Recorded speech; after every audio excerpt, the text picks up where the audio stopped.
नमस्कार। So friends, आज की इस वीडियो में हम जानेंगे ज़मीन विवरण से लेकर एक कॉमन समस्या जिसको लोग बहुत बड़ी समस्या मान लेते हैं। जैसे कि आप देख सकते हैं मेरे पास ये जो केवाला है, ये ज़मीन है वो नेट पे नहीं चढ़ा है, यानी कि जो इनका रसीद है वो ऑनलाइन नहीं कटता है। नहीं कटने पर ये बहुत ही ज़्यादा परेशान है कि आखिर ये नेट पर चढ़ेगा कैसे। इनको लोग बहुत ही ज़्यादा पैसे का डिमांड भी कर रहे हैं कि आप इतना रुपये दीजिए, हम आपका ज़मीन है वो नेट पर चढ़ा देंगे, तब आपका जो ऑनलाइन रसीद है वो कटना शुरू हो जाएगा। लेकिन आज तक ये किन्हीं को भी कोई भी पैसा नहीं दिए और मुझसे पूछना है तो हम इनको बताएं कि हम आपका जो ज़मीन है वो नेट पे चढ़ा दूंगा, बस मेरे को आपके वाला रसीद वगैरह जो भी आपके पास है वो मेरे को दे दीजिए। तो फिलहाल मेरे पास सभी डॉक्यूमेंट आ चुके हैं। आज की इस वीडियो में हम आपको दिखाएंगे कि अगर आपका भी ज़मीन नेट पे नहीं चढ़ा है तो आप किस प्रकार से अपना ज़मीन को नेट पे चढ़ा सकते हैं। इसके लिए आप वीडियो को लास्ट तक जरूर देखिएगा। हम आपको सारा डिटेल्स बारीकी तरीके से समझा देंगे। इसके बाद आपको कहीं भी किसी को एक भी रुपये देने की आवश्यकता नहीं पड़ने वाला है, बस आप आवेदन कर दीजिएगा। इसके बाद जो आपका रसीद है वो नेट पे चढ़ जाएगा।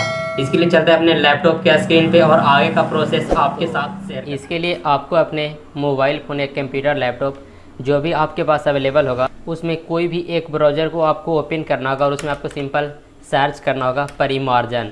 अब जैसे ही परिमार्जन लिख के सर्च कीजिएगा, जो फर्स्ट में यहाँ पे लिंक दिखाई दे रहा है परिमार्जन, आपको इसी पे क्लिक कर देना होगा। अब जैसे इस पर क्लिक करिएगा आपके सामने जो इंटरफेस है वो कुछ इस प्रकार का दिखाई देगा।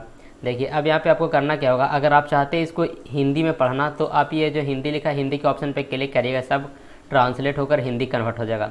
तो फिलहाल हम इसको इंग्लिश में ही एक्सेस कर रहे हैं, तो आपको इंग्लिश के ऑप्शन पे सेलेक्ट कर देना है। और देखिए सबसे पहले तो आपको फॉर्म को फिल करना होगा, स्कैन करना होगा, क्योंकि इसमें आपको सभी दस्तावेज को अपलोड करने होते हैं, तभी आपका जो काम है वो कंप्लीट होगा, अन्यथा आवेदन करने से कोई भी फ़ायदा नहीं होने वाला है। तो सबसे पहले आपको फॉर्म को डाउनलोड करना होगा। इसके लिए आप देख सकते हैं यहाँ पे जो लिखा है एप्लीकेशन फॉर्मेट, आपको इस पर क्लिक करना होगा। आप जैसे इस पर क्लिक करिएगा टोटल प्रकार के यहाँ पे आपको फॉर्म देखने को मिल जाएगा। देख सकते हैं यहाँ पे 7 प्रकार के फॉर्म है। जो भी आपका ज़मीन से डिटेल्स में जो गलती है वो सुधार सकते हैं, इसके लिए सभी फॉर्म अवेलेबल है, आप यहाँ पे देख सकते हैं।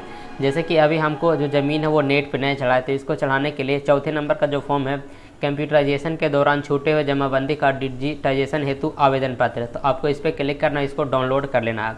एक फॉर्म आपको ये डाउनलोड करना है। एक और फॉर्म है जो कि आप नंबर 7 में देख सकते हैं शपथ पत्र, आपको ये लगाना मैंडेटरी है। आपको ये तो कुछ भी काम करिए तो लगाना ज़रूरी ही है, तो आपको ये वाला एक फॉर्म को डाउनलोड करना है, इसको फिल करना है। देखिए फिल किस प्रकार से करना है हम आपको समझा दे रहे हैं। मान लीजिए कि आपका जो भी आपका एंचल पड़ता है, अपना एंचल को यहाँ पे टाइप कर देना है। जिस भी वर्ष तक आपका जो ज़मीन का रसीद काटा हुआ है उसका डिटेल्स आपको यहाँ पे बता देना है। इसके बाद जहाँ पे भी आपका ज़मीन का मौजा पड़ता है यहाँ पे आपको टाइप कर देना है। थाना नंबर जो भी होगा, थाना संख्या आपको यहाँ पे टाइप कर देना है। जमाबंदी संख्या अगर पता है तो डालिएगा, नहीं तो कोई ज़रूरी नहीं है। वॉल्यूम नंबर और पेज नंबर अगर आपके पास नहीं है तो आप इसको खाली छोड़ दीजिएगा। जमाबंदी रैयत के नाम में आपको जिनके नाम से ज़मीन है उनका नाम यहाँ पे डाल दीजिएगा और साथ में उनका फादर्स का नाम भी टाइप कर देना है। यहाँ पे आपको अपना पूरा एड्रेस यानी कि पूरा पता को टाइप कर देना है। यहाँ पे आपको एक अपना मोबाइल नंबर डाल देना है जो कि हमेशा चालू रहता हो सकता है कभी आपसे कांटेक्ट भी किया जा सकता है। थोड़ा सा स्क्रॉल करिएगा तो यहाँ पे आपको खाता नंबर का डिटेल्स फिल करना होगा। जैसे कि आपका ज़मीन 2, 3, 4 खातों में है तो आप इसको बारी बारी से फिल कर दीजिएगा। खेसरा नंबर भी अलग अलग है तो आपको फिल करना है। रकबा जिस भी प्लॉट में जितना आपको टाइप कर देना है और लास्ट में टोटल आपको जोड़ के यहाँ पे ऐड कर देना है, यानी कि टाइप कर देना है। यहाँ पे आपको विश्वसनीय के रूप में एक सिग्नेचर कर देना है और यहाँ पे आपको एक मोबाइल नंबर टाइप कर देना है। मोबाइल नंबर टाइप करने के बाद इसको स्कैन कर लेना होगा। स्कैन किस प्रकार से करना है वो भी दिखाएंगे। अब इसका जो शपथ पत्र है वो किस प्रकार से फिल करना है, यहाँ पे आपको अपना नेम टाइप करना है, पिताजी का नाम टाइप करना है, अपना ज़मीन का मौजा टाइप करना है, थाना नंबर, यहाँ पे जो भी आपका पंचायत पड़ता हो, आपका अंचल जहाँ भी हो, अंचल का नेम, हल्का यानी कि पंचायत, मौजे, थाना नंबर, वॉल्यूम संख्या वगैरह है तो डालिएगा, नहीं तो कोई ज़रूरी नहीं है।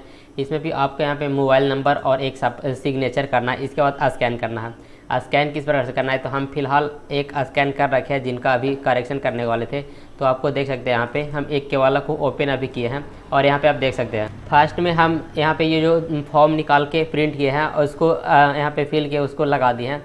इसको जो भी इनका ज़मीन का रसीद था जो कि जिस वर्ष तक कटा हो उसका डिटेल्स हम यहाँ पे स्कैन करके अपलोड कर दिए हैं, यानी कि ज़मीन का रसीद ही है। इसके बाद हम केवाला को अपलोड किए हैं। केवाला लास्ट हो जाने के बाद जो सबसे लास्ट में शपथ पत्र था उसको आप देख सकते हैं यहाँ पे स्कैन कर लिए हैं। अब आपको करना क्या होगा, फिर से आपको परिमार्जन का जो पोर्टल है उसी पे आना होगा। चलिए हम इसमें परिमार्जन के पोर्टल पे आ जा सकते हैं। यहाँ पे आ जाने के बाद ये जो लिखा है पोस्ट योर एप्लीकेशन, तो आपको पोस्ट योर एप्लीकेशन के ऑप्शन पे ही क्लिक करना है।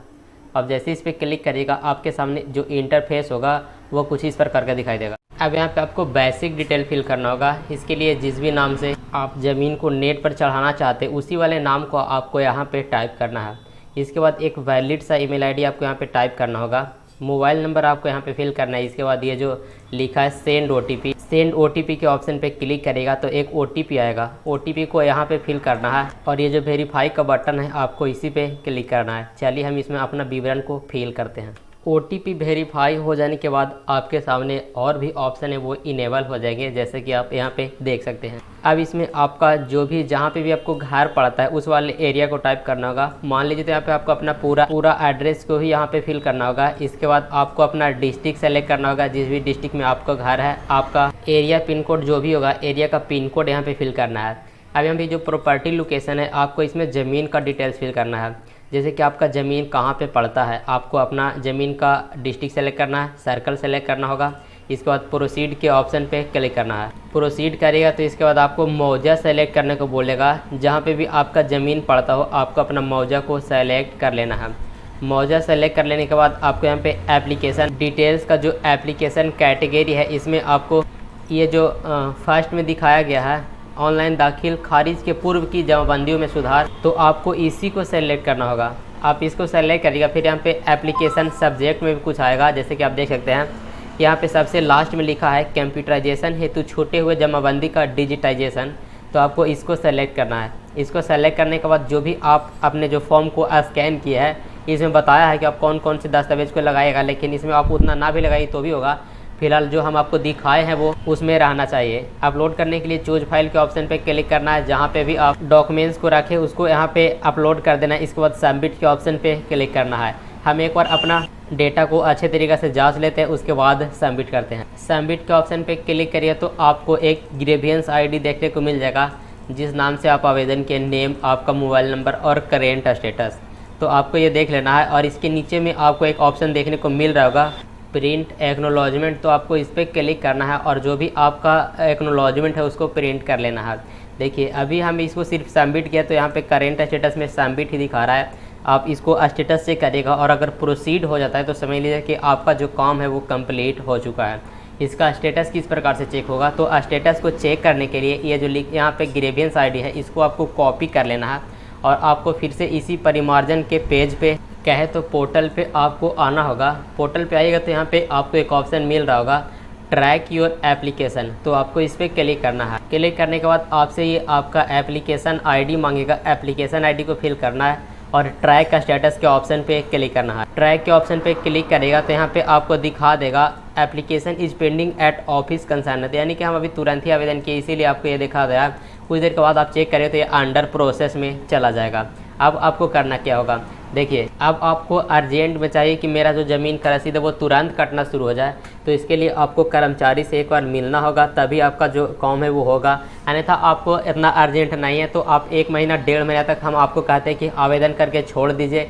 100% गारंटी है कि ये चढ़ जाएगा। इसके बाद आपको कहीं भी जाने की आवश्यकता नहीं होगा। आप चाहे तो ऑनलाइन ही रसीद को काट पाएंगे। बशर्ते आप अगर खर्चा नहीं करना चाहते तो आपको कहीं भी नहीं जाइएगा। बस आपको 1 से 1.5 महीना तक संतोष बांधे रखना है। आप 1 से 1.5 महीने के बाद ही आप इसका स्टेटस चेक करिएगा। अन्यथा आपको अर्जेंट है कि नहीं हमारा इससे जो काम है वो रुका हुआ है, ये जब तक नहीं होगा तब तक वो मेरा काम है वो नहीं होगा, तो ऐसे में आप एक बार कर्मचारी से मिल सकते हैं। उसको आप कुछ खर्चा दीजिएगा तो जो आपका आवेदन है वो प्रोसीड कर दिया जाएगा। इसके बाद आप ऑनलाइन रसीद को काट पाएंगे।